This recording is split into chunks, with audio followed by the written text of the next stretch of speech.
thank you so much for coming to this workshop.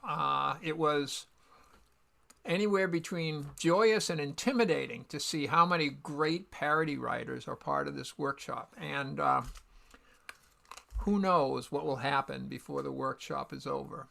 But the structure is going to be: we're going to start off each one of the what would you call us? The Panelists? parody. Hmm? Panelists? Sorry, I should mute Panelists. myself Great, and stop great. intervening. Yeah, you can continue to do that all the time that I'm talking. Just fill in the blanks in Facilitators. my aging mind. Um, so each one of us, in non-alphabetical order, will offer up a song and then talk a little bit about the process of writing it or writing parodies, and then when we've gone through the three of us, we'll come back as a panel and share some ideas on the do's and don'ts, abuses and uses of parody writing. And each one of us, each of the three of us, uses our parodies in different ways in different settings, and that'll add some richness and diversity to the discussion, which I'm looking forward to very much. So I guess I should sing a song and get it over with, huh? Isn't it strange? Aren't we a pair? One sitting safe on the ground, one in midair. Send in the drones. Never leave home. Never ask why. One rolls a joystick around, one gets to fly. Which is the drone? Send in the drones. Hundreds are dead, thousands are maimed. Digitized dolls on a screen, no faces, no names. Finish my 4-hour shift and I find I'm alone, far from the fray, address unknown. Don't give your name, never ask, feel no regret. Ask not for whom the bell tolls, fire and forget. Only a drone, a deniable drone, no problem. And yet, isn't it strange? Isn't it queer? Terror remotely controlled, a pilot's career. Where are the drones? Why are there drones? Is anyone there?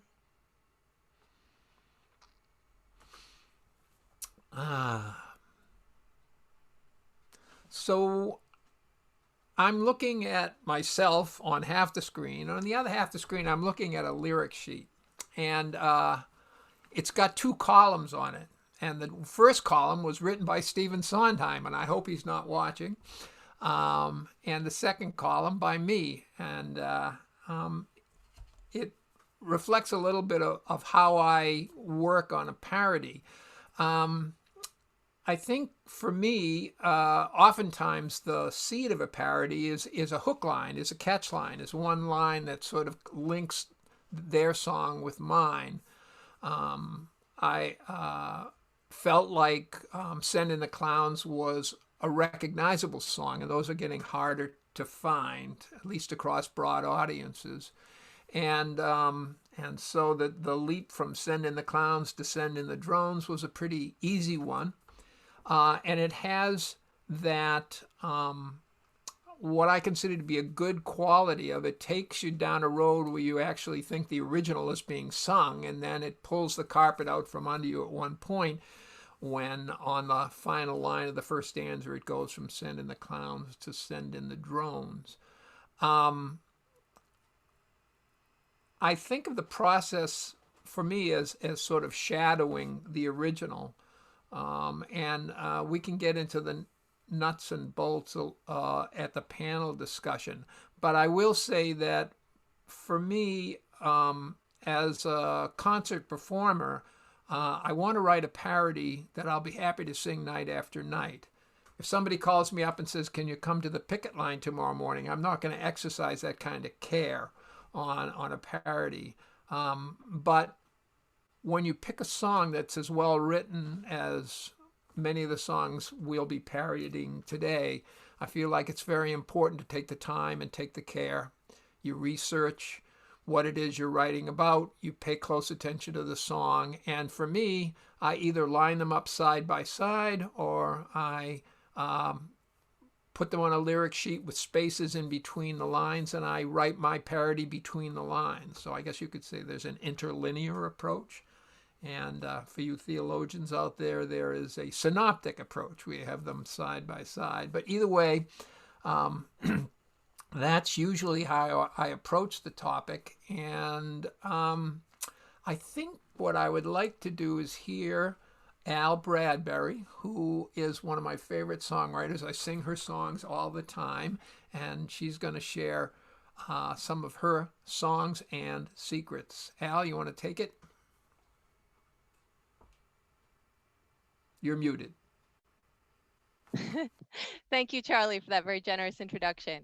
Um, Here, I'm spotlighting myself. Okay. At first, I was afraid. I was petrified. I thought if I opened up my mouth, I would get fired.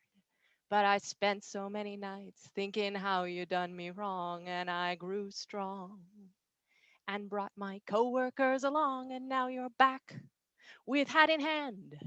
And now you say you'll make it up to us. You say you understand. I should have seen it from the start. I used to fall for all your lies, but now I recognize your tricks and I can see through your disguise. Go on now, go. Walk out the door. We formed a union now. You're not the king here anymore. Weren't you the one who tried to conquer and divide? Did you think we'd crumble? Did you think we'd lay down and die? Oh, no, not I. I'll organize. I know which side I'm on now that you've opened up my eyes. I got all my life to live. I got more than work to give. I'll organize.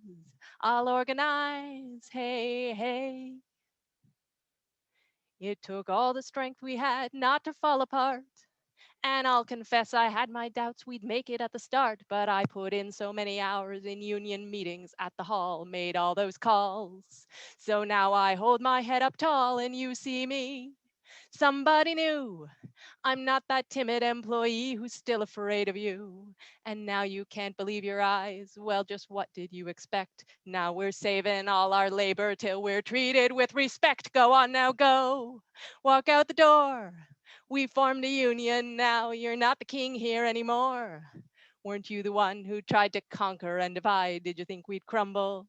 Did you think we'd lay down and die? Oh, no, not I. I'll organize. I know which side I'm on now that you've opened up my eyes. I got all my life to live. I got more than work to give. I'll organize. I'll organize. Hey, hey. Thanks. So I wrote that one when I was working as a union organizer, and I wrote it in little snippets of inspiration, standing around waiting to talk to workers. There was a lot of standing around waiting for shift change in the parking lot. And I did it similar to Charlie. I got the original lyric. Once I got the idea, I got the original lyrics, but I was doing it on my phone. So I put them in the notes feature on my phone, and I would just replace an original line with the new line once I came up with it. And so there would be this, the ones that still needed to be fixed. Um, and that is still sort of the approach I tend to use. I think, I like that Charlie titled this workshop Stealing Fire. And I do think that often, I mean, certainly with that song, part of why it works is because the original is such a great song, and it's just borrowing the greatness of that song and the spirit of the song. And I think often for me, there's either going with or engaging with, reacting to in some way the spirit of the song originally. And so that the original is so much about, asserting your independence and finding your confidence in your voice, and that same like spirit one wants to say about about forming a union, I think that it's parallel, and so like I borrowed that theme. A challenge though, like a practical lyrical challenge in it, is the I versus we. Because if you're writing a song about a union, you really want it to be about we and us and not I the individual. But like I is central to those lyrics. There's parts where it rhymes. You know, if you change it to us, like it wouldn't really work. You couldn't make the rhyme work. It wouldn't be as strong. So in places I had to you sort of alternate a little bit. So like, did you think we'd crumble? Did you think we'd lay down and die? Oh no, not I. I'll organize. And I think it works, but it's, you know, it's a little bit of a balance. So thanks. I'm going to hand it over now to Nancy Schimmel. I love the way you also referred to which side are you on in one line there. Nice. Back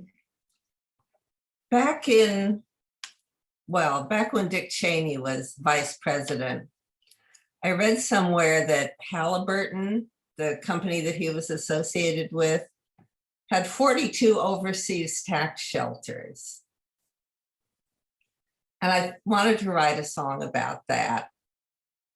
And my partner, whom I've written a lot of parodies with, said, little shelters made of hanky-panky. So there it was. That was the whole song, and I just had to write the song around it. Little shelters in the Caymans, little shelters made of hanky-panky, little shelters in the Caymans, and we don't mean grass huts. These are shelters for corporations who don't think they have enough of them, so they buy up legislators who will give them tax cuts. Little shelters from taxes. Dick Cheney had 42 of them, but they don't make little shelters that will fit you and me. So us little folks pay the taxes, and the big guys get the benefits, so they have more money to subvert democracy. And then you repeat the first verse again. So this also becomes a bit of a zipper song, because with Dick Cheney out of the headlines now, I just, we changed the name as we went along, and I just looked up an article about tax shelters, and it was talking about which corporations are the worst. And General Electric was one of them, but that's too many syllables. But Hewlett Packard was one of them. So that Hewlett Packard has, I want to talk a little bit about using parodies, because I'm part of Occupella, and we do a lot of singing at demonstrations on picket lines, and we often hand out lyric sheets. And we've found that if there's a way to sing a line differently with the accent in a different place, someone's going to do that. So we tend to underline the downbeat word so that we'll be landing in the same place. So Hewlett Packard. Now that's a song that a lot of people know the tune of, and it's a simple tune. Bonnie Lockhart, who's one of our members, did one on the same subject, but she did it to Pay Me My Money Down, and made it Pay Up Your Corporate Tax. And that's one that you don't need a lyric sheet to, because there's those refrain lines that you can join in on. And my favorite verse of that one is, I'll go in from the chorus, Pay up, oh, pay up your corporate tax, pay up or go to jail, pay up your corporate tax. Your tax shelters cannot save you. Pay up your corporate tax. Better stop your bad behavior. Pay up your corporate tax. So that is just really fun to do. And it's a good bouncy, energetic, you know, raising the spirit kind of song. So I love that one.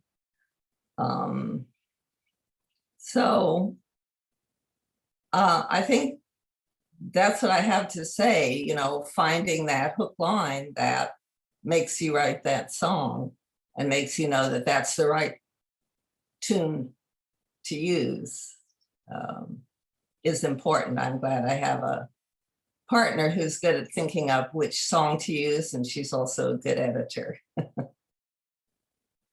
So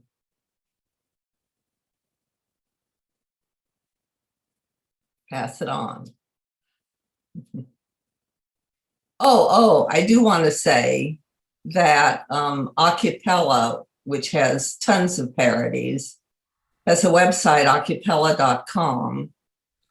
And if you have a political parody, send it to us, and it might fill in a place where we have a gap and don't have anything on that subject. So we'd love to hear them. Thanks. That's it. Thanks, Nancy. Thanks, Al.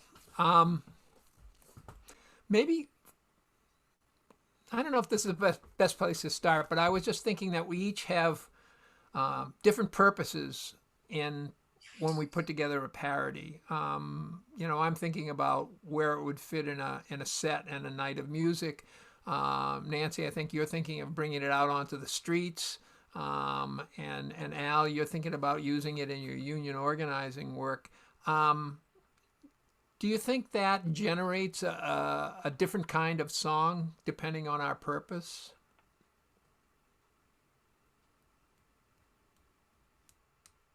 I would think so. And to be honest, I haven't used my songs very much in union organizing work. I've sort of written them for my own amusement while doing the work, and sometimes sung them at the Labor Notes conference, you know, here and there.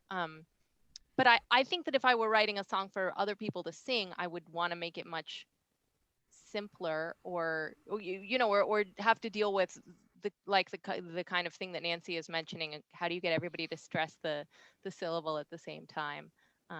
Like like group singing versus singing on your own. There's more challenging considerations that way. And also, I think if you're going to be singing even alone but without a mic someplace, nuances of little fast lyrics can be lost. Yeah. True. Yeah, I think one of the things that I'm thinking of is this a song that would work with an audience? Now, I would have a microphone and I would have a lot of freedom in terms of nuance and volume and whether or not I want people to sing along or just sit there and listen. And for that reason, I write parodies that I never sing because they don't work in that setting.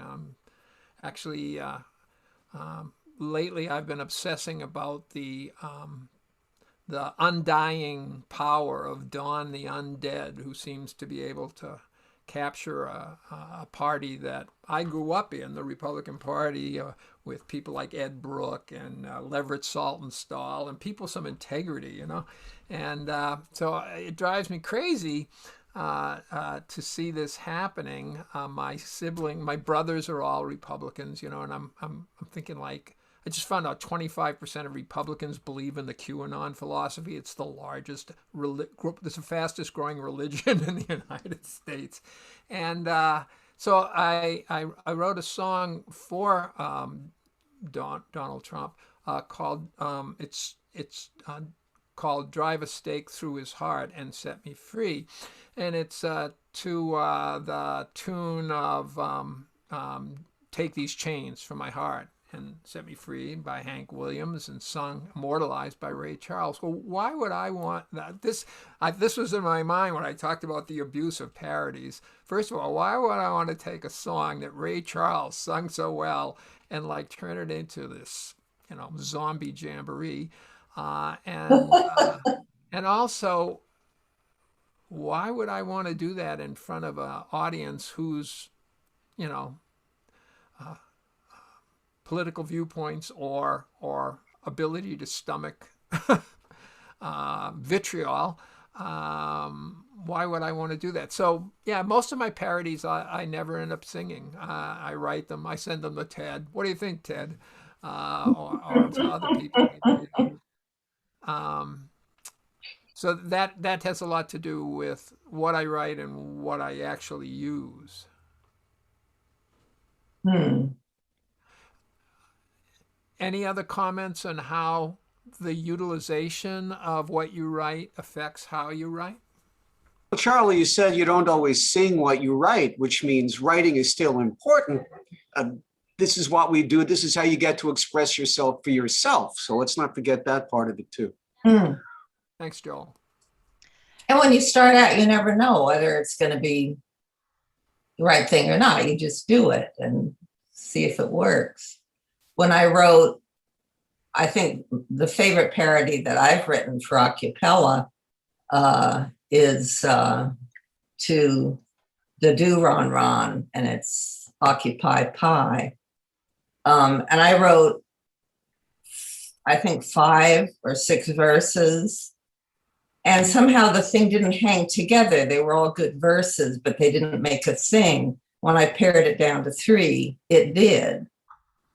But the harmony is so important in that I didn't want to sing it today. I would have to have the other Occupellans here, since it's doo-wop, to do it right. Right, right. So it's nice to be a group. We don't wop.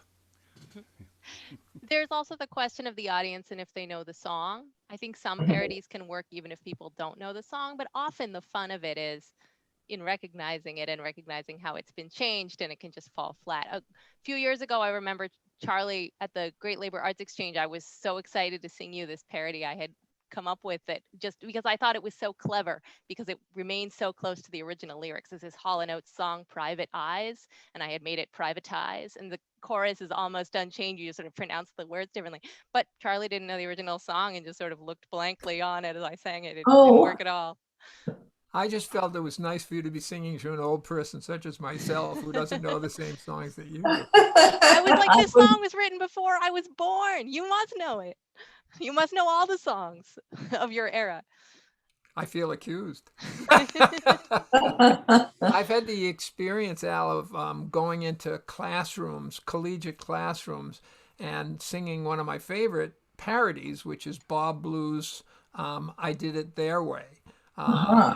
Very artful rewrite of I Did It My Way, and getting these blank stares from students. And I realized halfway through the song, a very distracting realization, these kids don't know the original song, and it doesn't really have any humorous impact for them at all.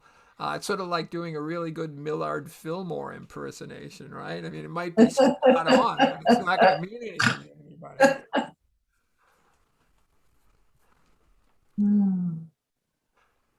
A trivial note, Charlie, the state of Utah, the original capital was Fillmore in Millard County.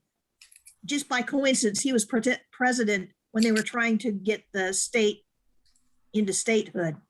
Oh. Then they moved the capital to Salt Lake because that's where the population was.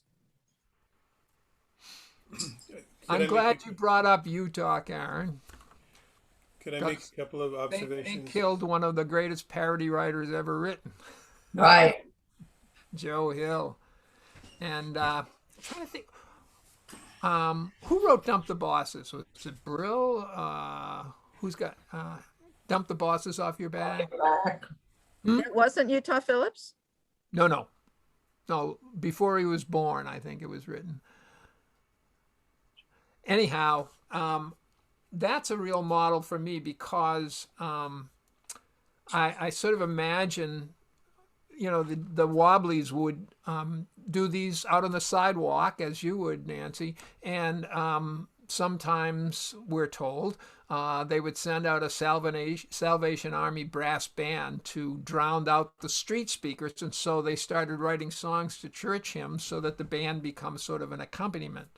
And I want to come back to accompaniment, but let me not wander off the point here. So they start singing this song, "Are you poor, forlorn, and hungry?" Well, people in the audience are going to, on the street, they're going to stop and listen because they know that song. Are there lots of things you lack? Very much in the spirit of the original, but wait a second, something's wrong here. Those are not the words that I know. Maybe I'll learn something if I stand here. Are you lots of things you lack? Is your life made up of misery? Still in the spirit of the original hymn. And then they expect the punchline, take it to the Lord in prayer. And the punchline is, dump the bosses off your back. And I like the way that song kind of draws you into this kind of liminal space of it's familiar, but it's somehow not familiar, and it kind of has people up in the air, which I think is really a creative space for people letting in information. We had talked when we were talking together about this workshop about a parody being a Trojan horse, where you can take a somewhat unpopular or unfamiliar idea and stick it inside of a familiar song framework and write it into the city and subvert it from the inside. The internet, including Anne Feeney, attributed to a John Brill. Good. Words. Right. Wow. Brill. Got it. Yes. Maybe they named the Brill building after him. Who knows? Well, Making as a observations. yeah, Can you hear me? yeah. Yes. Okay. Well, that's an interesting example because there's actually no lyrics in common between "Dump the Bosses Off Your Back" and "What a Friend We Have in Jesus," right? I mean, it doesn't, like we've been talking about, like "Send in the Clowns" and "I Will Survive," right? And the lyrics pretty closely parallel between the parody and the original, right? But you don't necessarily have to do, I mean, that's always effective, but you don't necessarily have to do that. I mean, like one song that I have that's a parody is the original is "One Singular Sensation" from Chorus Line, and my version was "One Solitary Singer," and it literally only has one word in common between the two songs, which is one, you know. But I think it works pretty well as a parody. So one thing I find that a lot of people do when they're writing a parody is they kind of mindlessly carry over words from the original song to the new song, even though they really don't add any content. And I mean, I think that's a tendency to avoid. I mean, you want your parody to have content that's meaningful to the song that you're writing, you know. So a lot of my parodies will have, like, okay, so another parody I did was "I Saw the Light," which the original is about, you know, about finding Jesus. The parody is about union organizing. So the only line that's in common between the two songs is "I saw the light," you know, otherwise Nancy? It's still the spirit of that song. This is a solution to your problems. It's a different solution, but I think it right. Yeah, whereas something like "Solidarity Forever" just uses the tune of John Brown, you know. Right, right. So that's not technically really a parody at all. It's just a borrowed tune, right? Yeah. So, I mean, I want to acknowledge, I see you got a hand up, Mara, and bring you in a second, but I just want to pick up on one thing that Paul said, which was people mindlessly bringing lines in from an existing song. That is not a mindless task or a mindless craft. I think the more lines from the original song that you can logically include in the parody strengthen the parody. Right. I agree with that. It's just that sometimes people carry over lines when it doesn't really work. So that's when it becomes mindless. Okay. I mean, if it works, that's great. If it doesn't, then, you need to think about whether this carried over line really does anything to convey the song that you're writing. Somebody asked if I have an example.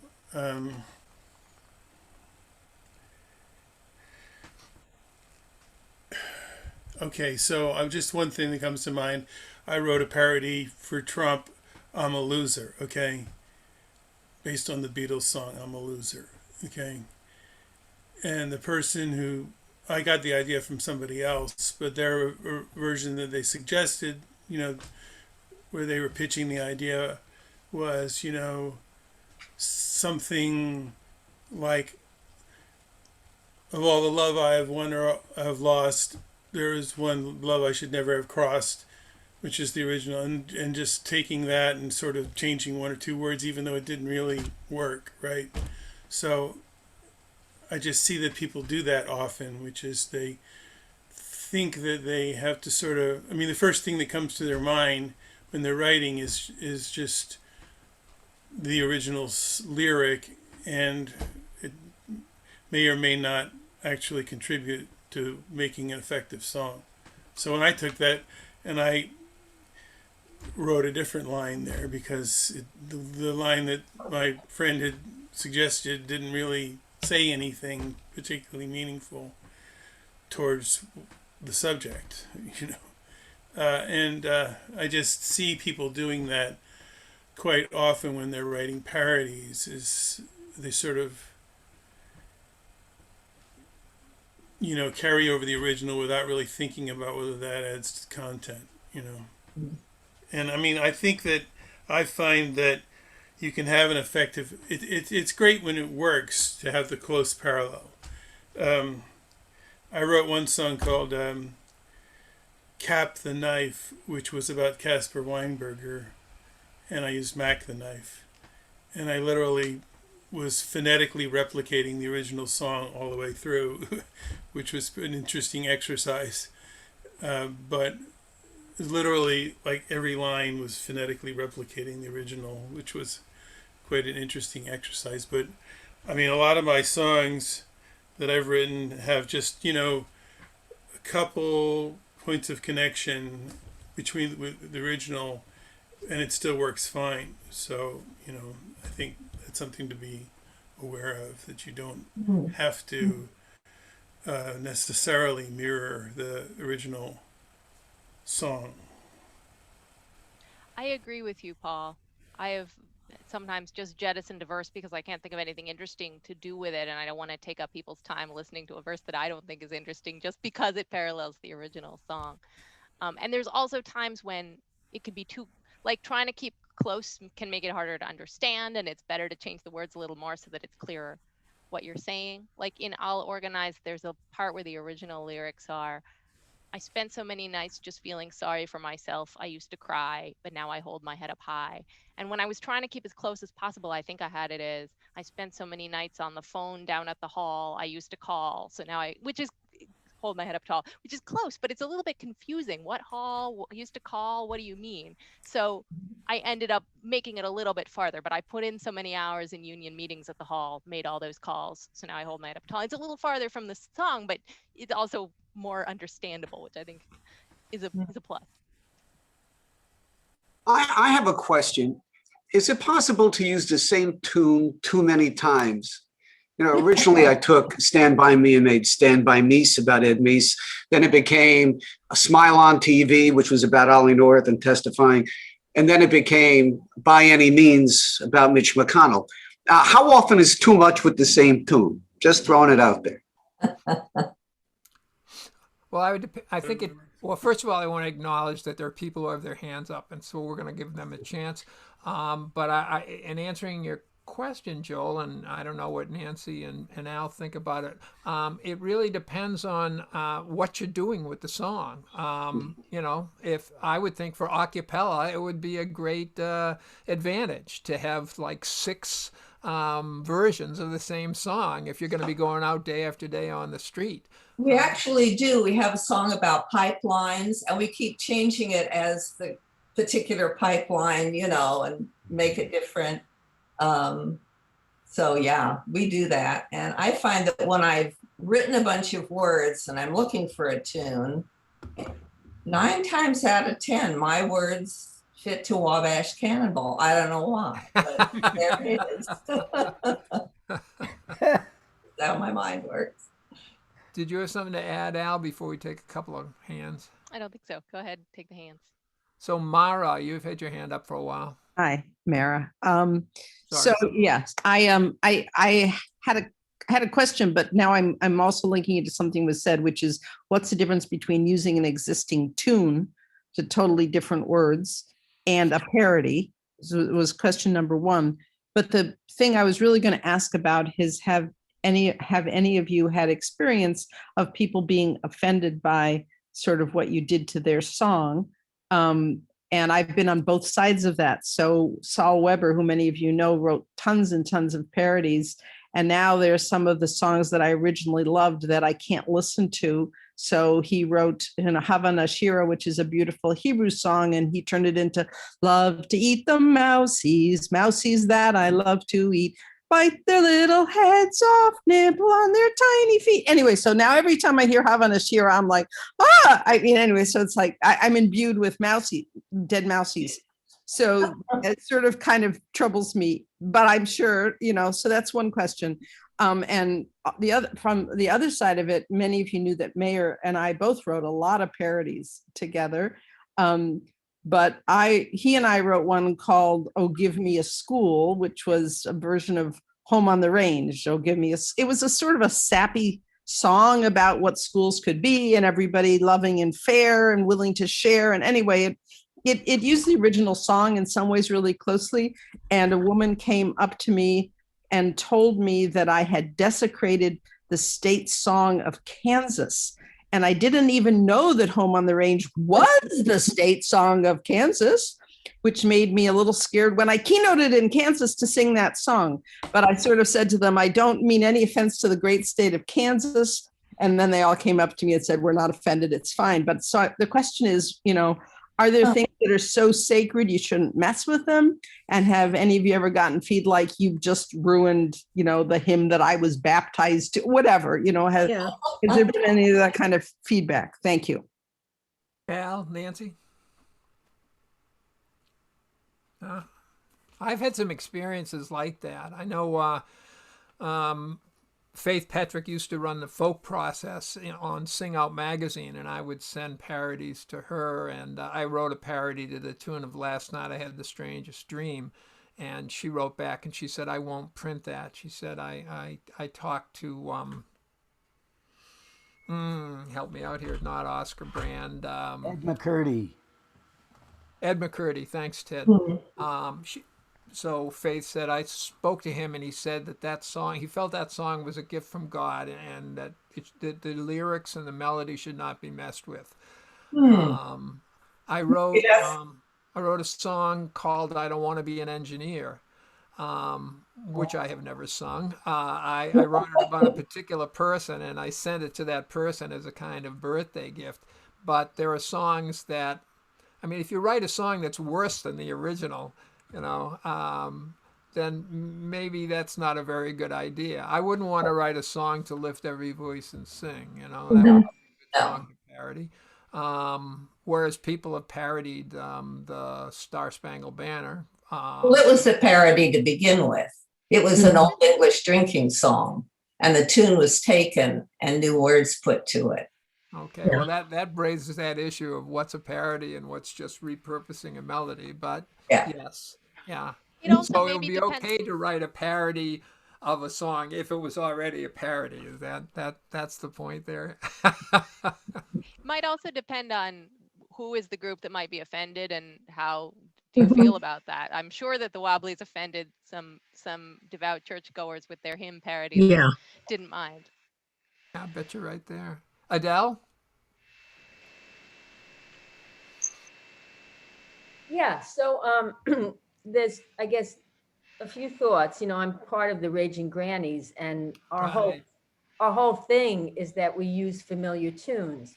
We don't always use the old lyrics, but our oldest songwriter actually is a master at taking tunes and the feeling of the music itself and the genre, and just so filling it with wonderfully progressive political lyrics. So even though it's not parodying the actual original lyric, it's using the music. Like, I think the original is, I've heard that song before, and she keeps it, I've heard that song before, but it's all about all the wars that America has gotten into. And it's millions. And it just, even though the words obviously, except for I've heard that song before, are all different, there's something of the nostalgia, there's something of the feeling that she totally puts on its head and gets the passion and the value, but puts it into, we hate war and we hate what we're doing with our militarism. It's beautiful, it goes through every war, every era. And so it uses the tune. So that's one comment I wanted to make. That's very powerful, because we have other songwriters who actually don't do that. And then we have the task of singing our current lyric with its meaning, and sort of a little bit sometimes fighting against what the original tune is, like a kid's song or whatever. Then it's a little bit of a challenge for us to be true to our song, given the tune that it fit into or whatever. And we definitely, and the other thing I want to say is, the grannies are wonderfully responded to. We sing on the street, and even though we take lots of, we only use familiar tunes, people generally love it. Now, I will admit that some of the young people probably don't know the original tune, and we hand out song sheets, so everybody is singing with us. But I will guarantee you that some of those people, even though we've taken a song that they grew up on, somehow, I guess because they like the politics we're singing about, are so enthralled. So it's, we even sing God Bless America. We've totally changed that one. And it's one of the most popular ones we do. And it's changed its lyrics over and over in terms of, but it's like a standard of many of our granny groups. So, and then I wrote one to All of Me, which is a parody, which All of Me, you can't take all of me. Can't you see I'm no good without me? And then it goes on, take my arms, take my, I need it for this. I use it for this. It's my choice to use my arms like this, but it goes back to your goodbye still left me with eyes that cry. But how can I go on without me? You took a part and you almost broke my heart. So I'll take back all of me. So that's it. A question that comes up from what you said, Adele, a question for me is, where do we turn for tunes now? I mean, we have a culture that is so radically fractured to meet market needs and not to build a common culture. That's the last thing on the minds of people that market genres of music and create radio stations, or, well, do they still have radio stations? Create channels whereby people hear music. Where do we go for that music that can cross those lines? That's been an ongoing issue for us. Even before we've been progressively more and more fractured and commercialized, that's been an ongoing challenge, because a lot of us are older. And I think Right. we have to start to call the grandchildren and the nieces and the, That's why I raised the question, Adele. So yeah, well, I think with this common sense that it's hard to find a tune that everybody knows. there ain't none. Do you have a well that you go to? Did you ask me that? No, I asked Al. Yeah. Bradbury. Good. No, I think sometimes the idea comes first, and then you figure out if it's a song people will know or if it just won't work. There have been times when there's a song that, you know, that there'll be an earworm that's playing in all the supermarkets for a period, and you can figure, well, people know this one because they're being forcibly exposed to it in elevators this year. But then like it doesn't necessarily last. So like Call Me Maybe, I think, was a song like that. I think everybody knows. Do you guys know Call Me Maybe? Do you remember that song? Yeah. And it By Halls and Oates. it seemed like that, and that particular year when Call Me Maybe was on, I remember seeing versions of it on people's strike picket signs, and I felt like I made a parody of Call Me Maybe that I thought was very clever, and I liked it a lot. But now, do people remember that song, or was it one of those sort of one summer hits that would it work now? I saw So that. I don't know. It's I a saw a problem. video based on that song. It was a flash mob in San Francisco, and I did not know the song at all. So it totally went over my head as far as the connection. So I guess it is I not find the that one. songs from the 50s and 60s, rock and roll, are, you know, with the recycling of oldies stations and so, those songs are known by more people than. That's a pretty good and I use a lot of songs from a lot of melodies from that era, you know, and I find that they're pretty effective. Julie McCall put together a whole parody songbook, labor-oriented, union-oriented songs to Christmas carols. Right.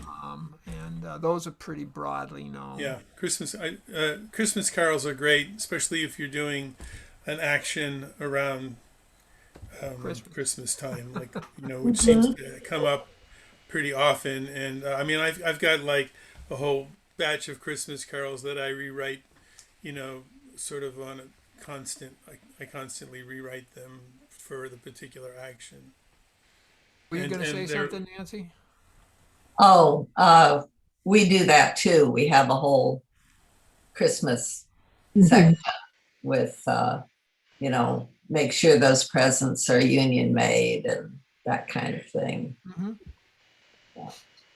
Beatles songs. How about Beatles songs? Always. Yeah, and generally the oldies. I agree with Paul. Yeah. There's a, I don't know what you'd call the genre. Would it be campfire songs? I mean, a lot of people couldn't tell you where they learned I've been working on the railroad, but they know it.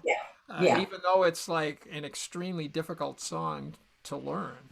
I mean, it's just straight linear. It goes through a lot of melodic changes. It doesn't double back on itself at any point. There's no chorus to it. There's really perceivable structure to it, but everybody seems to know it, you know, blowing in the wind. People know, yeah. Okay. Kids songs too, but they're so boring. Which ones? Kids songs, you know, everybody knows row, row, row your boat, but like it would be a challenge to do anything interesting with those, I think. I like a challenge.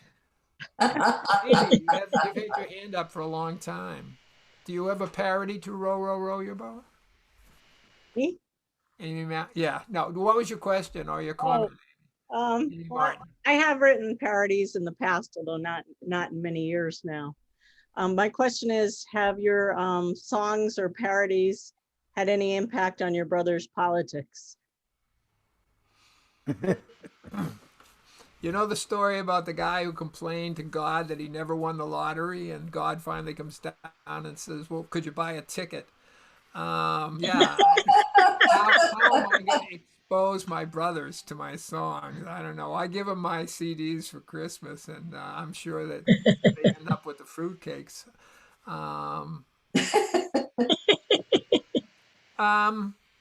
That actually raises to me a bigger point, which is how effective can one song be in changing people's minds in a big way, in a major shift. Nancy, your hand is up. I don't think I write songs with that purpose. I mean, yeah, I live in a bubble. I live in Berkeley. but I think we sing songs to encourage each other. Like on a picket line, we're not singing to the bosses, we're singing to the other members. And also, I think if a song is funny, it can worm its way in to somebody's head that would reject a serious lecture on some topic. No. And also sometimes you can voice something that has been kind of amorphous in people's heads, and then you kind of pin it down. Yeah.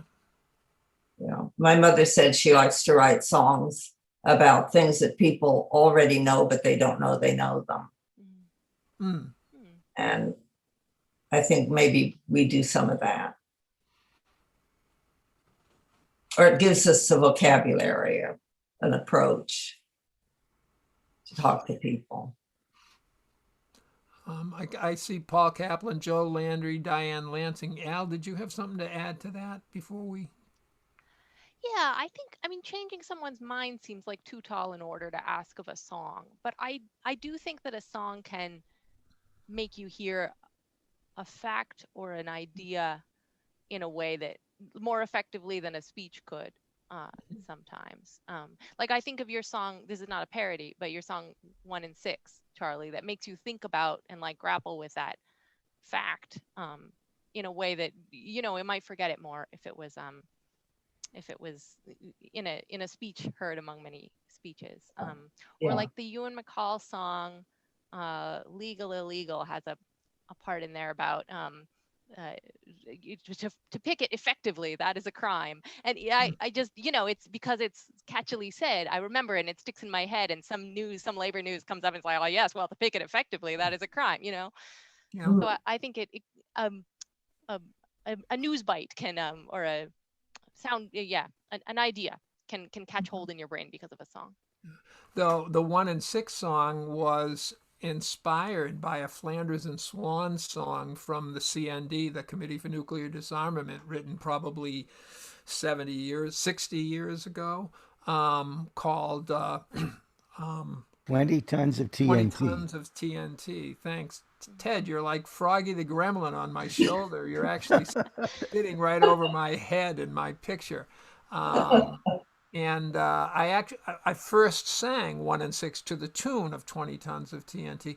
But the thing was, they had written a song that had as an ongoing chant 20 tons of TNT. For every human being on the planet, 20 tons of TNT. And they must have sung it, you know, maybe a dozen times over the course of the song. Well, that song is over. That's in your head. And your politics are pretty irrelevant once you take in the statistic of 20 tons of TNT for every person on the planet.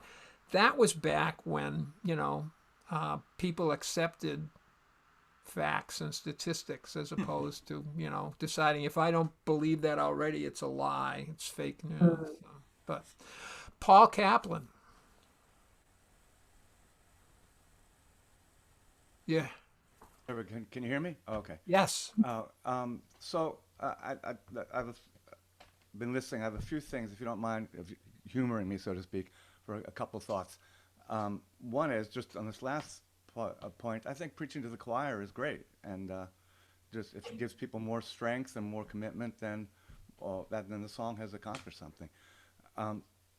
Another point was, I think as people are familiar with fewer and fewer of the songs, the original songs, it becomes more and more important to write a really damn good song that stands alone. And not for the street demonstrations, obviously, but for a concert situation, if you can possibly make people laugh and they've never heard the original, or make people feel something strong, then then you've accomplished something. And those who know the original will appreciate it that much more. But it's hard to do. It takes a lot of work. but sometimes you can do that. And just one other point, based on your first song, Charlie, I wrote a song called it was going to be called "Send in the Goons," and Goons is close to clowns, but I wanted it to have more impact, so I changed it to, this was about the Egyptian anti-Mubarak demonstrations. Send in the thugs, which I just thought had more impact, even though the word itself was literally the opposite. It's a clunky word, but it actually is, I think, more evocative of what those people were and the situation. And so I moved away from the original just to make a stronger impact. And I think that can work. Mm. So that's what I had to offer. I thought that about songs that Pete Seeger wrote, that there were like bumps in the road. Steve Deasy always talks about speed bumps, and he doesn't want to have a speed bump in a song that distracts people. But I felt like Pete would deliberately stick those in there to sort of like get your attention, not to let it just flow by, and it's like, that's a strange way of putting it, or that doesn't quite scan, or that's pretty angular, and here I am stuck on the idea that he's introduced. Charlie, can you give an example? Ted, can I give an example? Well, I'm thinking about that song about going down the river on the raft, all you children of the sun. yes. Yeah, go listen to that and come back and talk to me later. Well, Pete, the destroying scan was something that was quite, well, I always loved in Where Have All the Flowers Gone, when he took Joe Hickerson's last verse, Where Have All the Flowers Gone? And he breaks the scan in that purposely, where he didn't need to. I often liked how Woody Guthrie he'd set you up for a rhyme that you knew was coming, and then he would switch it around, which keeps you, does something to you, which is really special.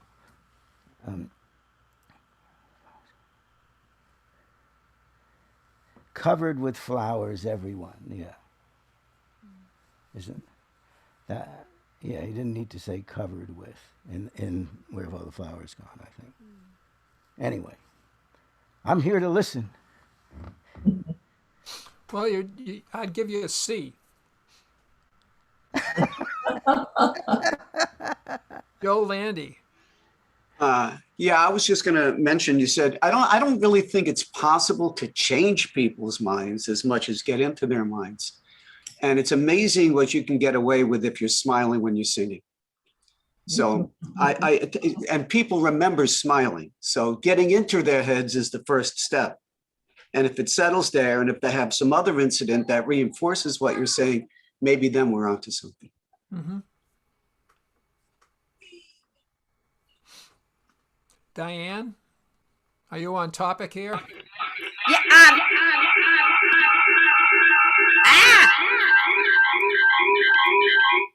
Hang on. All right. Am I there? Yes, we hear you. Okay. Thank you. It's a long story. You and 20,000 others. This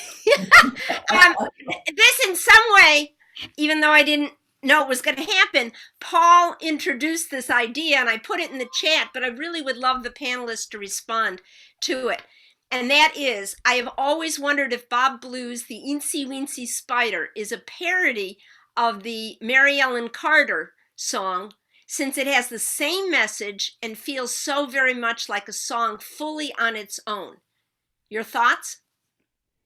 Well, it's got the same message. It also has the same melody and the same structure. So I think it would qualify as a parody. Are we talking about, you're aware that it was written to the tune of the Mary Ellen Carter, right? Absolutely. That's why I'm saying, and actually I asked, this is an aside, Peter Blood, why they did not put in for the second book, The Rise Again, why they didn't put in the Eensy Weensy Spider. And he said that the widow of Garnet Rogers was very difficult.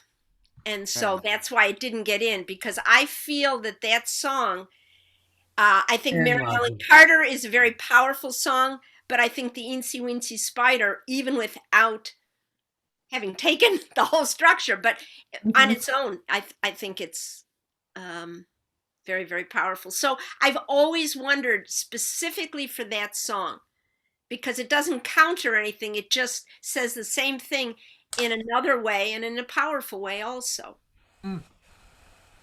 So I'm curious what the other panelists, Charlie and everybody, think. Everybody? I'm not quite sure what you're asking. What I'm asking is, I kind of think that, I guess maybe this is then you can set me straight. A parody takes a song and in a very clever way diverts it. This feels like it, and then uses it for a good purpose. But this, it is the same message told differently. And I don't think that the power of it would matter whether anybody knows the Mary Ellen Carter or not. I'm going to say yes. I think it qualifies. I'll call it As a a parody. parody? Yeah, me too. Thank you. Mm-hmm. Because I always, when I introduce it, I just say, I don't know if it is or it isn't. So this was the perfect place to put that out there. You don't have to call it. You don't have to call it a parody, because parody sometimes implies to people that it's making fun of. You can just say this is to the tune of, and let people have their own reaction. The other question, I'm sorry. No, can I just comment that I think there's a parody aspect of it, in the sense that even though you're right, it sort of basically takes the original song and sort of moves it along in the same direction, but it makes a song about a tragic situation into a kind of a comedic thing because of the spider and all the imagery of the sort of, it's such a potent image going up and down a hill. It sort of makes a jokey song out of it. And so in that sense, it kind of has a twist compared to the original, I think. Oh, thank you, because I think what it does, I don't think of it as, I think it takes our childhood songs and gives it new meaning. Yeah. Boy, the more I think about it, the more I love that song. I do too. I have another question related. Does anybody know Tom Smith? Because he is one of the co-writers. Oh, of Itsy Bitsy Spider? Yeah. Eensy Weensy. Oh, Work together on it. That's a different song, Itsy Bitsy. But there again, it's taken from 3, Jack and Jill and the Eensy Weensy, and it's just taking them and imbuing them with new meaning. It's great. Great. Yeah. That's Bob Blue for you. Tom Smith might be here this weekend. He's a member of the network. You can look him up in the member directory. He lives in Boston. He's a great songwriter and singer in his own right, and he helped to design our website. I'm sorry, who is that? Tom Smith, isn't that Thank what you you asked about? Yeah. Yes, I did. Thank you. Yeah. Mm-hmm. So it looks like Steve Siegelbaum is raising his actual non-virtual hand. Oh. And so is Mark. Oh. My non-virtual hand. It seems to me that some of these songs can be so if they're well known, and that was a question we talked about before, but if they're well known enough that it becomes obvious that it's either funny or at the very least clever. That's what parodies are all about, I believe. I mean, there's a clever, in the good sense of that term, aspect to it. And so just as we've been sitting here, something came to my mind where a parody would be so close to the original, and I'm not sure how close it should be. I'm thinking of the term of the song, Hey Big Spender. And as you apply that to military spending or corporate spending. And so you don't make any change in the title. The first thing that comes to my mind now is the first lines are almost precisely workable. The minute you walked in the joint, I could see you were a man of extinction. So those first two lines, all you're doing is changing a syllable of extinction, distinction to extinction. A man of extinction, a real big spender, and going on from there. I think something that close is workable if clever enough. Yeah, I don't know the song, but extinction makes me think of oil. So I would think of the carbon industry. Yeah. rather It's, than the it's from the military. show Sweet Charity, I think. Okay. I think that's a very promising start. I think you'd have to figure out who you were, like who is the character singing and who is the character singing to, and what's the sort of punchline going to be. Yeah. But I like it. There's the subtext from the actual play, which is it's a guy coming in to a brothel. Right. Good luck with that. Were there a couple of other actual hands? Oh. Mark Levy? Yeah. Sorry, not to take your job, Charlie. No, do it. Actually, you're seeing a lot more than I am. Mark Levy and then Sandy Yeah. Pliskin. I've been putting most of my comments in the chat to not interrupt the flow, but this is going back to the appropriateness of a parody in relation to the original song. And last weekend we had our San Francisco Folk Music Club spring gathering, and it was for Memorial Day weekend. And I sang Eric Vogel's No Man's Land. I don't know how many people are familiar with it. It's a very powerful song about World War I. And people were moved by it, of course. And immediately afterward, a friend of mine, who shall remain nameless, said, I have a parody of that written by, and I can't remember the guy's name. And the parody, which I had heard, was about a cat getting run over by a car. And it's sort of funny. I wouldn't have parodied No Man's Land, but there were people who immediately objected to him singing that song right after I sang the original song, because they thought it would detract from the power of it. And this guy was a friend of mine, and I said, well, I'd like to hear it, because I just didn't want to squash him. So after he sang it, there were a number of people who wrote in the chat that they thought they could have done without that. So I think in that case, it wasn't so much, even though I wouldn't have written a parody of that song about a cat being run over again and again and again, if you know the song. I wouldn't have written it, but the timing of his choice of timing to do it right after, in that case, I think was rather poor. But I just thought I'd throw that out there. And it's also unnecessary because Eric Bogle already wrote a song about a cat getting run over, so redundant. He did? Yes. Yeah, it's called Nobody's Moggy Now. Oh, well, right. Yeah. Forgot about that one. I might take the bold position that I'd be a little bit offended by a song about a cat getting run over, regardless of what it was or wasn't a parody of. Yeah, I guess that slipped by me because my father used to purposely try to run over cats when he was driving. So, but that's a whole other thing. Yeah, that explains a lot, Mark. Thanks for sharing that. Andy Pliskin? Okay, well, first of all, I was familiar with the Nobody's Moggy Now song, which makes me wonder whether the song that followed you, Mark, was like a little inside joke about Eric Bogle, but that's not why I raised my hand. Let's see. When the way that I experience the best parodies is that they like tickle my brain and they make connections between things in ways that wouldn't otherwise happen.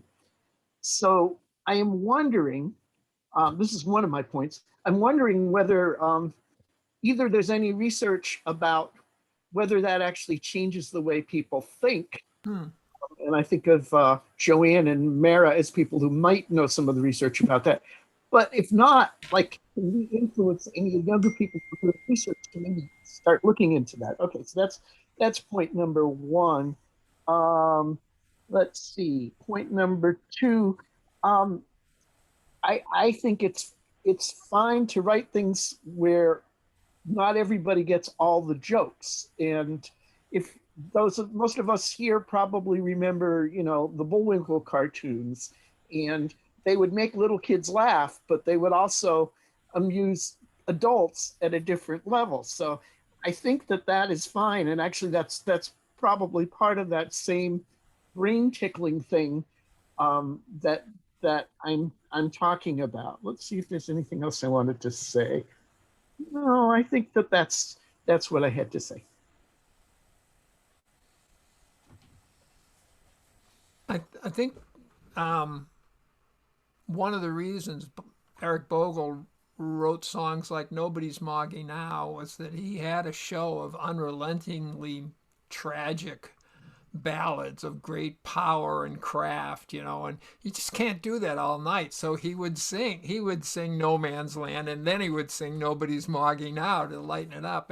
And that I wonder if, as performers, as singers, you've had that experience where by combining two songs in a certain sequence, it gives you more elbow room for what you're doing. I am trying to work on a song that would make it okay for me to sing Drive a Stake Through His Heart, but I haven't reached that point yet. But I have had, there are certain songs that I always pair in concert because one explains another or one raises the mood.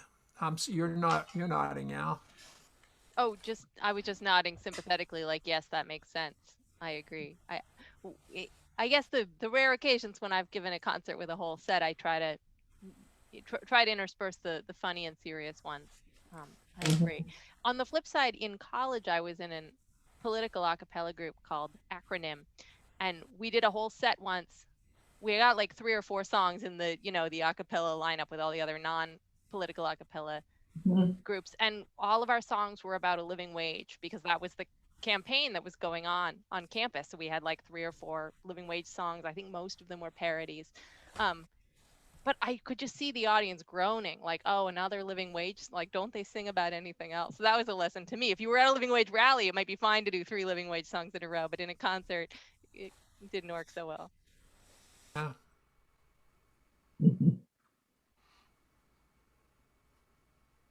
Context is everything. Yeah. What? Thank you, Ted. I have a question. What do people feel about actually singing the song as a parody itself? The last time I saw Merle Haggard, he sang Okie from Muskogee, and he was singing it as a parody of itself. He sang it straight as originally written. Yes, with a smile. He wrote it as sort of a parody of itself, is my understanding. Well, from the start, Sandy, right? Yeah. Yeah. There are other songs that are that can make other points, though. If it's not that one, there are others like that. I mean, I'm just wondering, is that sort of doesn't take any work at all, and you're getting the effect of a parody. So is it like saying, I'm going to sing this song, can you believe that I really wrote this song? No. just remembering an old song and hearing it in a different way. I think that Pete Seeger did America the Beautiful sometimes in kind of a way like that. He would do it as both an environmental song and in general as a, is this really what it says it is?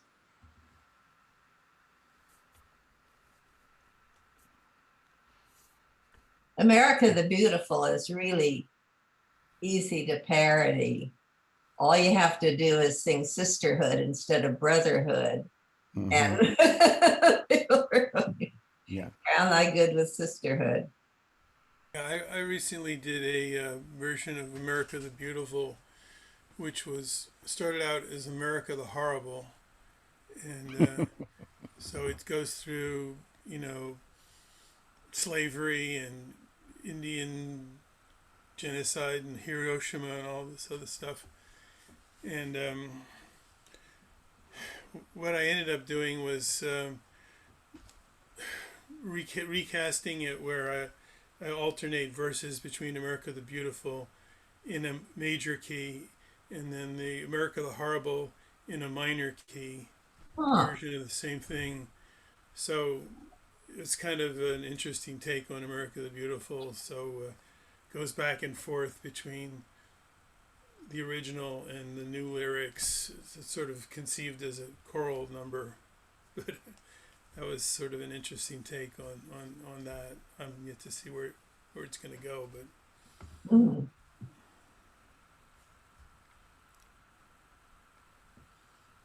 I have a question back to an earlier point somebody raised about the danger of people getting sort of lulled into, you know, not really listening to the song and how you combat that. I wonder, does singing along make people stop listening? Like if people are singing along to the chorus, do they stop listening to the verses because they're waiting for the next chorus to come around, or do they listen better? What are you all's thoughts, Charlie and Nancy and anyone, about sort of how singing along relates to how people are listening to the song? I've always assumed that until this very moment, until you raised that frightening question, I've always assumed that by having people sing along with a refrain or a chorus, that draws them into the song, kind of draws them out of the passivity of an audience member and invests them in the song. So I was thinking that they would probably pay more attention if they were part of the song. But that's a very frightening possibility you raise, Al. I've been working against myself all these years. What do you think, Nancy? Yeah, I never thought of that. It reminds me of, this is not exactly on the point, but it reminds me of being at a Pete Seeger concert in Berkeley and singing along, and the woman next to me glaring at me because she had come to hear Pete Seeger. But that is coming to hear Pete Seeger. That's what Pete Seeger does. I think with a good chorus, if your lyric builds, so each time the chorus comes around, it adds something else. The lyric can't just say the same thing over and over and have the chorus say the same thing. It has to, you have to journey through, and the chorus becomes more powerful as the song becomes into its own more and introduces itself bit by bit. Well said. So I'm thinking about songs that the verses change. Each verse changes, but the chorus remains the same. And so each time the chorus comes around, it takes on a different meaning because of the verse that precedes it. And are you talking about a song where the verse changes and then the chorus changes to match the change? No. Oh. Seems to me a most obvious example of what Ted just said is "This Land Is Your Land." Yeah. Where the first couple of verses, as I went walking, it talks about the beauty of the country and the Skyway and so on. And then that chorus takes on stronger meaning after, private property and the squares of the city. Right. Yeah. And yet the chorus works every Exactly. time. Yeah. Right. Yeah. The point is to make the chorus work. If it's a good chorus, you want that chorus to work, and to work it, the verses need to build in some direction, so that it makes that chorus really mean something by the end that it didn't mean at the beginning, And with the same words. the chorus needs to be easy enough to grasp, and in a good chorus, I think the chorus is sort of getting you to make the emotional commitment in some way, whereas there are choruses that are so difficult to sing that I find that I am using the part of my brain to think, am I getting this right? And then maybe Charlie, I don't know, you write those songs, but those would be the ones that might work against your goal. Yeah. Adele has her hand up. Adele? Unmute. Oh, I was just going to say, again, I was thinking of the grannies and just the power of singing along. It's not a science. It's sort of an art. I mean, I can't explain how people become so involved, but it's a physical thing as well as a spiritual and a communal and a social thing. So even if they're not getting all the words, we write, sometimes pretty complicated lyrics. And sometimes we don't have a really good repetitive chorus, but people know the tunes or they pick it up and they're singing the whole thing because they have it in front of them. I'm just speaking on the power of people singing along. That's all. Yes, when you're singing together, you're breathing together. So you are co-conspirators. And there's been studies I've read about, I haven't read the studies, but I've read about that children who sing in choruses are more empathetic. They're learning to listen to each other as well as learning to sing when you're in a chorus, whereas singing solo, you're learning to sing. Which brings the question of do families sing together? Do they have shared songs?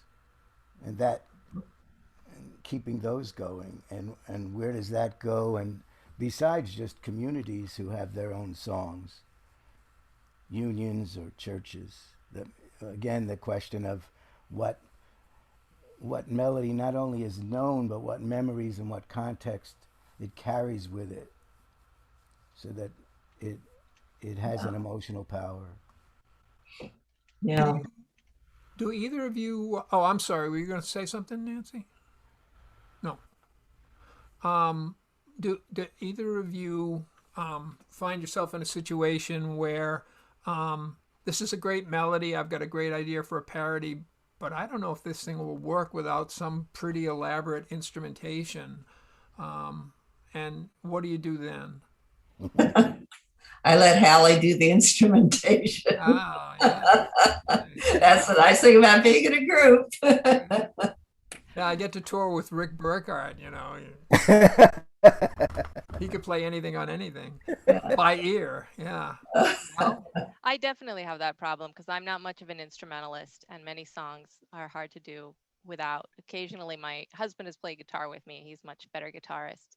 But I've also recently learned from Lynn Marie Smith about the joy of the karaoke backing track, which I used in a video recently, and am excited to do more of that. And it also makes me think you could even just go to karaoke, like at a bar, and find your song on the list and sing your parody to an unsuspecting bar karaoke audience. I have not tried this. Yeah.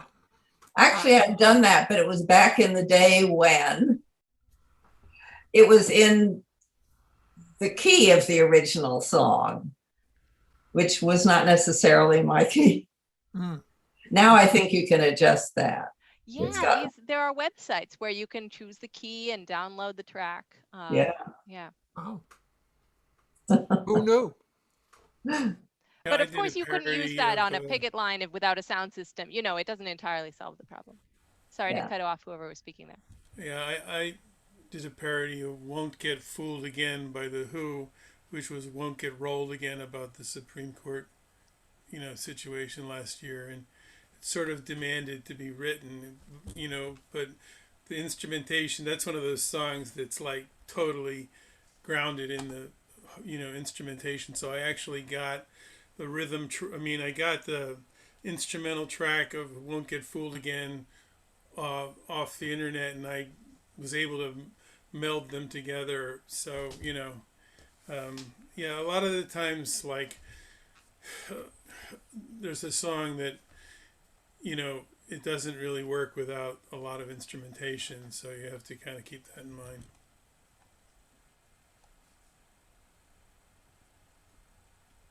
I've always thought if you can't provide the instrumentation yourself, if you haven't mastered the chords on the guitar or whatever it is you're playing with, you can sing a cappella, and if that doesn't carry it, you should get a costume.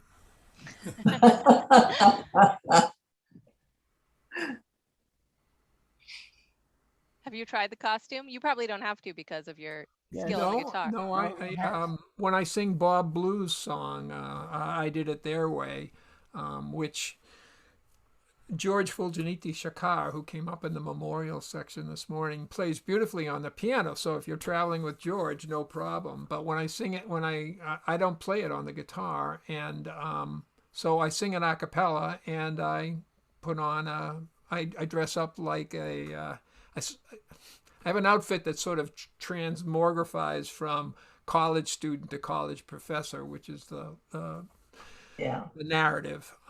So yeah, but I guess it's a limited tool. But how do you do that? Do you wear one and you just change on stage as you're going? He took out a pipe, and that was convincing.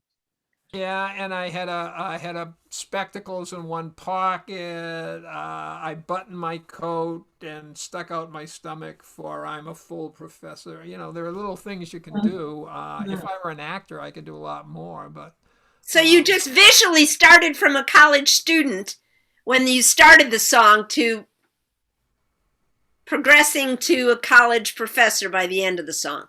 Yeah, I had a baseball cap on with the visor behind me, and then when it came to, what is a man, what can I do, I would take the cap off and I would wring it and I'd fling it away, and then I would bring out the pipe and the glasses and stick my stomach out. I was a professor. It was magical. I wish you could have been there. Me too. It sounds like theater to me. They got song and theater. Yeah, I used to travel with Bright Morning Star and learn the value of theatrical presentations. And the Prince Michigans do that a lot with just some pretty simple body language. Yeah, I started out as a storyteller as far as performing is concerned. So for me, the introductions are important, and it always surprises me when people just come out and sing a song and don't say anything first. I mean, sometimes it works perfectly well, it's that kind of song, but sometimes you want a little sort of slide into it. Mm-hmm. Yeah. And I think the trick is to tell people enough to frame the song, but not to give the song away. Yeah, you don't want to tell them the song. No. Yeah. When I sing Al's song, Alien Invaders, is that the title of it? Yes. Yeah. I introduce it by saying something like, a pregnant woman walks to the microphone and sings. Because you were when I first although I wrote the song years earlier. Yeah.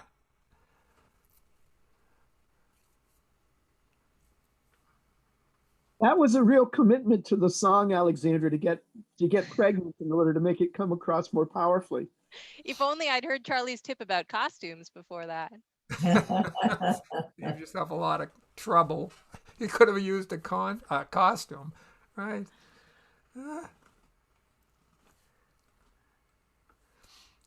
I was thinking one element of a parody that always thrills me is when it's not just a repurposing of a melody, and it isn't even a shadowing of the original. It takes the original and it turns it on its head. It causes it to mean the opposite of what it originally meant. And again, I think that creates a kind of cognitive dissonance in the audience if you haven't given it away in your introduction. That is at least perks people's interest, if not actually opens them up to new ideas. Example, Charlie, at the risk of sounding like a broken record. All right. Just a little scattering of a song. When the neutron bomb, how many old people are in the room? The neutron bomb was a weapon that the Pentagon developed. It was a high, it was not highly explosive, but it was highly radioactive. And the result of it was if you set it off over a populated area, it would not destroy property. It would only kill the people. And that seemed pretty creative to me. So again, without not being able to play the chords, I just sang a cappella. Buildings, banks, and office buildings are the luckiest creatures in the world. Like that. So there's a kind of an aha moment where people hear two notes and they actually kind of recognize those two notes. And it starts to, but where the hell did I hear those two notes before? And then maybe, hopefully, before I get to the too far into the song, they say, oh, this isn't buildings, this is people. And that, of course, was the purpose of the song. Does that seem like a good example? Yeah. Yeah. Others? Can you think of other examples? Well, somebody put in the chat their way, Yes. which we talked about before. Yeah. Yes. Yeah.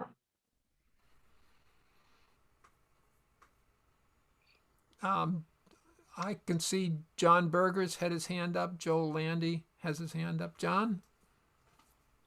Hi, there's so many interesting things been said. I don't know where I want to join the conversation, but something I've been, listening to, and it seems like something that hasn't really been discussed overtly, is in a certain way, if you can hear me okay, is that a parody, sort of like someone mentioned it being clever, like a song like Imagine, John Lennon, it's not clever because it's intended to be direct and heartfelt. And I wonder, I've been at many rallies and things like this and wondering where parodies, I write songs and, incorporate chants and stuff into marches and things like that. Like Bertolt Brecht, is a great theater person. He said that he doesn't want people to be totally identified, with the characters. He wants there to be a distance. So like your song, Charlie, about the drones, sending the clowns, that's a song about alienation and separation, and yet it's a parody, and yet you're not trying to bring people away from the experience of the feeling, like saying, suppose I was the person dropping those bombs and yet distance from the people who I'm dropping them on. There seems to me something about how at rallies, it seems like people can be turned off by speaker after speaker talking about the facts and how difficult things are and how we have to change this, and everything is clear that the facts tell us to do this or not to do that. But then when we come to the music, something interesting to me about the parody is that it's intended to be serious, but in a sense, it's also like a pun because it has this other, either you remember or you don't remember, but it has this other connotation. So you have to, in a sense, keep both of them in mind at the same time at a certain level. But someone else said, if the song doesn't work on its own, then it's not really a good song. So why bother taking a good song and making a bad parody? But anyway, I'm already saying too many things, but I find it very fascinating thinking about this and feeling this, because I feel like it's very challenging. And at rallies, I've noticed that no matter how simple the refrain is, people say, sing this with us. That almost Woody Guthrie is so massive that this land is made for you and me. That is simple enough, and it carries so much meaning that no one has to be thinking, how am I going to do that? Can I remember those words? What am I going to, that, like Al was saying, can asking people to join in actually distance them. And I think it can definitely distance them sometimes because they feel like they're not prepared, and people maybe have trouble carrying the tune. I heard someone say next to me one time, is there a melody here? What is the melody? So it wasn't prepared. I mean, there needs to be a kind of preparation. And this is, we're all talking about this, so we're all prepared. But if you're at somewhere where there's 10 speakers and they're all talking about a subject, and then someone comes to sing a song, it's almost like the minds of the people listening are not necessarily prepared in a sense to participate in a melodic, imagistic sort of way, So that's the last thing. I have just one more comment. I think it's popped in my head is that a really good song to me, just like Teddy was talking about how each time the chorus comes around, it means something different. Facts never mean anything different. They just mean what they mean. That's their strength and their weakness. Like when people take a parody, sometimes I feel like the parody is not as good as the original. Perhaps I'm not criticizing the parody, but the images, say in a Bob Dylan song, perhaps have so many possible connotations. You're not being pinned down to one thing. And usually cleverness, I think, is more like sort of taking a specific purposeful meaning. And so anyway, songs are so beautiful and heartfelt and have so many multiple meanings that it can be tricky. I find that parody somehow, not always, but sometimes is a diminishment of the creativity of the mind being able to be in the world and like, hey, yeah, people do things and have that's the beauty of music. So, I'm just wondering if anything like you said is relevant to the discussion, but I'm gonna mute myself now. I think I'm sorry I went on too long with that, but thank you for all your thoughtful, good comments.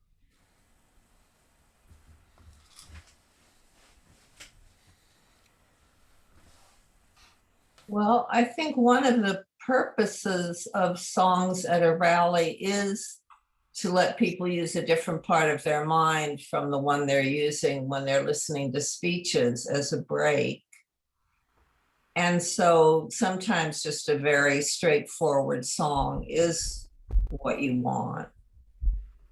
It depends on how much music they've let in, the planners.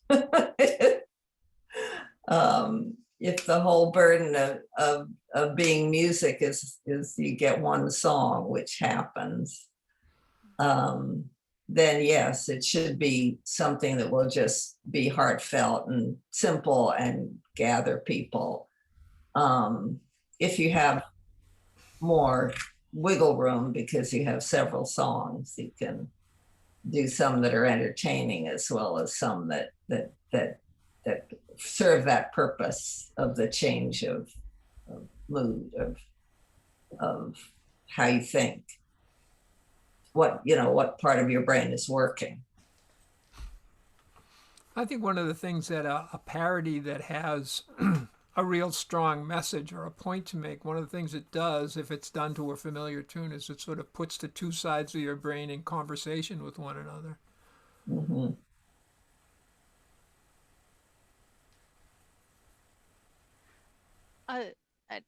This may or may not be an example of that, but it made me think of it.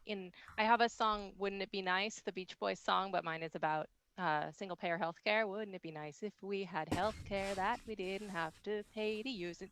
So far so straightforward. It follows the same spirit as the song, but my favorite part is the bridge, where I've kept it the same, but it takes on a different meaning, I think, when you're hearing the song. It seems the more we talk about it, it only makes it hard to live without it.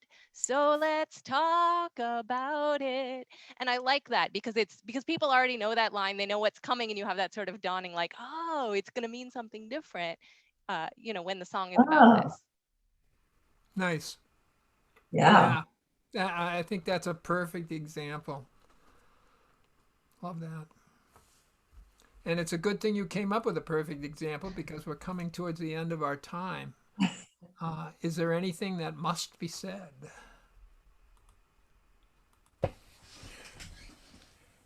I just want to say one thing about parodies that's good is that my experience when hearing an original song is that my brain is engaged with learning the music to a large extent. And my first, maybe a couple listenings to a song are almost entirely, my brain is used up all its capacity to just take in the music, and I don't really take in the lyric at all. But when the melody is well known, you can go right to the lyric, and so you're conveying the lyric much more effectively that way. When you use that familiar tune, and then if there's a joke to it, with the clever part of it, then that just adds to the engagement of the listener. But it doesn't have to be humorous, right? Like a parody can be serious.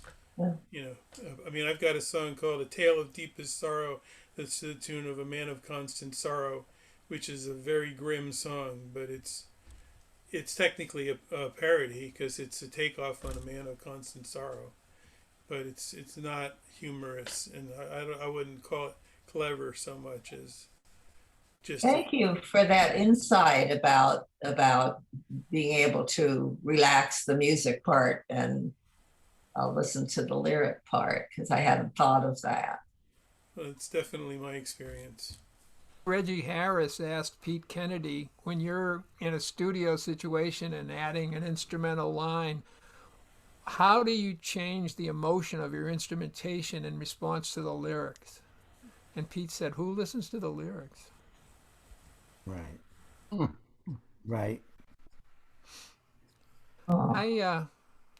I have an important thing to say, which is that this has been the nicest hour and a half of my life, I swear. Being here with Nancy and with Al, I was so happy that they accepted the invitation to be part of this workshop. I have so much admiration for the work that they do and the way they use song, the way they use parody on the streets and in conferences and picket lines and all that stuff. So it was really great spending this time with both of you. And thanks to everyone who came to the workshop. Boy, did we get a great group of people here. Really? Yeah, this has really been a treat. I just All wish we right. had time to hear everybody's parodies.